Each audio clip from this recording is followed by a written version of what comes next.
Thanks for tuning in to the Diaphragm Dynasty. This is the section of my podcast where I discuss album, old album reviews, and I call this section Drifting on a Memory. And today I will be talking about Usher's Confessions. Now, Usher's Confessions is easily his best body of work that he's put out. So, album released back in 2004 took the R&B world by storm.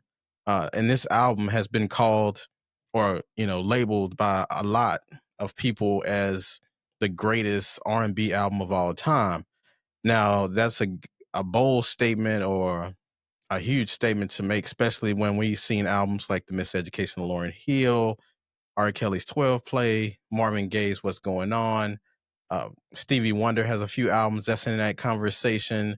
You can always put in a few Beyonce albums, but this album has stood the test of time and also has separated itself from other albums. And I'll get into why in a little bit. But this album changed the landscape of R&B music, especially around the time when it was coming off the 90s and in the early 2000s, it started to drift off a little bit. This 2004 album from Usher really picked up where the 90s left off and even to a degree. Um, there was great music from this album, but there was also great speculation from this album or great storyline. So this album was allegedly about the breakup that Usher had with Chili. Some people have debunked that. I believe Usher or Jermaine Dupri has come out and said, no, it wasn't about that. It's about Jermaine Dupri's life. But back then in 2004, we didn't have a lot of information as far as social media and anonymous reports and things like that to actually give us the inside scoop. So it was always chatter on the streets about what this album was about. But they have debunked what this album was about. But it was just timing around the same timing that Usher and Chili had broke up, Chili from TLC. So they gave it great storylines, and great storylines is always going to sell a product. And this was no different. So, but you have to also have great music as well. And this album had great music on it.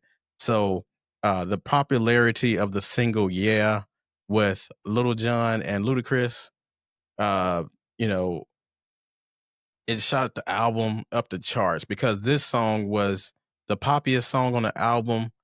And this song put Usher back on the map as far as popularity and crossing over.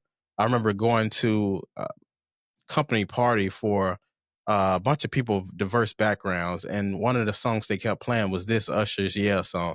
So it definitely crossed over to different demographics. When you can cross over to demographics, they usually equal sales and great commercial success. But this album did sell over just a little over 1 million copies in the first week, and it has went on to sell over 20 million records worldwide. So this album just shows you the sheer ability of commercial success that it had, but the content was great as well. And I'm about to get into the content here in a little bit. But when you discuss this album, the Yeah single was very misleading because it didn't give you the full scope of what the album's going to be about content wise. This single was very misleading and created a facade in reference to what the album was really going to be about. And I don't mean that in a negative way. I mean that in a way of like an eminence front. It was very, very vital for um, the success of the album. But when you think about all the other songs that's on the album that I'll get to, uh, they didn't compare to that song because this song was popularized to make the radio and to get the excitement up for the album, so to speak. So, um, yeah, so that was a great marketing strategy. It was a great marketing tool for them to spark plug this album into what it needed to be, which went diamond. But this album was full of mellow and sensual or sexual music, so to speak.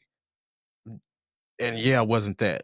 It was a party hit. It was something like I think they played it on the first Hangover movie, so it had a lot of crossover appeal. But um, they must have had also a amazing budget for this movie. I mean, for this album because the amount of producers and writers that they had on this album.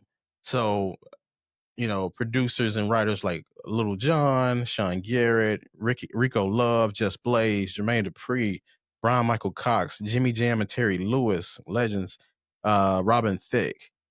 All of those different writers and producers were on one album. So when you put that much into an album or into any project, you expect great return on investment, and they definitely did that. This has become um, easily the best album of the decade back then, and it was up until now. I haven't heard an R&B album that can compare to it because nobody really invested that heavy into an album, into one album especially, even if it's their first project or the last project. But it was heavily invested and heavily thought out, and heavily marketed as well, especially back in the era when you had to go to the stores to get the album. And when he released the special edition of this album, he came out a song, My Boo, which I believe was also written by Jermaine Dupri with Alicia Keys. And a lot of people don't realize that special editions back in the day meant so much because they would put these exclusive songs on there that you really wanted and needed. But the only way to get them is you had to go buy the special edition of the album that you already bought. So it was a double marketing ploy because to get somebody to come out to get, you know, two, three extra songs, and they might have released five extra ones, and you might got a different album cover possibly, but you had to go back out to the store, pay another $16, $15 and go just to go get those two or three songs. I mean, at some point you could buy singles and things like that, but if you buy the single, you might as well just take bite the bullet, so to speak, and just get the extra album. So, great marketing ploy that they used back then as well. But the Confessions Part Two was a song that everyone loved the most on this album. I want to say, other than Yeah, just because of the cadence of the song. The writing was excellent. The production was excellent as well. But a lot of the songs on this album made its name because of the B-sides and the songs that never became out singles. So one of my favorite song on the album is Can You Handle It?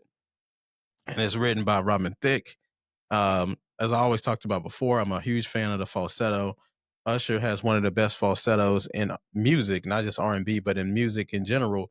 And this song, he actually had could display this. And that's because mostly due to writing from Robin Thicke, because Robin Thicke was another great falsetto singer that had that amazing, um, as they call it, a mind voice or uh, brain voice or whatever they call it. That falsetto voice that he had was amazing. And he usually put it on display when he sung and when he wrote his songs.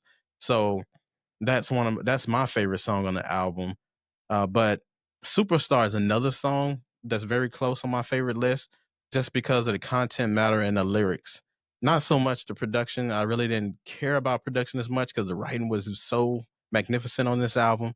But the Superstar song puts you in the mindset of what a superstar mindset is and how he felt about treating a woman as she was a superstar. So another excellent song. I love that is what it's made for, and Truth Hurts as well. Excellent songs. Pretty much, you can debate any song on this album. Pretty much for the most part, it can be your favorite song. I wasn't a huge fan of Caught Up, but Caught Up was still a good, great party song in that same kind of realm of a Yeah, but with a lighter tone to it, a little softer twang, but nevertheless, great music. We do need this type of R&B music back and more investment into the albums, more investment into music in general. There are only a couple of artists that can really do this on a regular basis, and we really don't have that many artists that care about the artistry like they used to back in the day. But just the contributions, the investments, the storylines on this album, and a hot take for me is I like this album better than the Thriller album. Now, the Thriller album was a mix of pop, a little R&B, which only had maybe a couple R&B songs on it traditionally, but it only had 9 tracks. This album had, around 18, and then if you got the deluxe, I think it was around 22, 23 songs. So, and most of those songs had no skips. So you got more bang for your buck on this album than you did the Thriller album. But that's just my take. But I love this Usher's Confessions album, and I can always go back to it. It easily had about 11, 12. even possibly 13 songs that could have been easily made singles and still had great album success with it. So that's the unique ability of the diversity of the choices that he had on this album to be able to, make this album successful, and just the songs that and the contributors he had at his disposal when we talk about the producers and writers on this album as well. So this album, defined a lifetime of memories. And Usher is more than just the Super Bowl performance. We know that, going all the way back to My Way, all the way to now. He's given us great hits, several great hits per album. Recently, it's been a little different because R&B hasn't had the same contributors as far as writing goes. But Usher is a legend, and he should be celebrated as that. But this album just solidified his greatness and his place in the musical history. So, and thanks for tuning in to the Diaphragm Dynasty. Continue to support, like, and subscribe to the content. Until next time, I'll see you next time.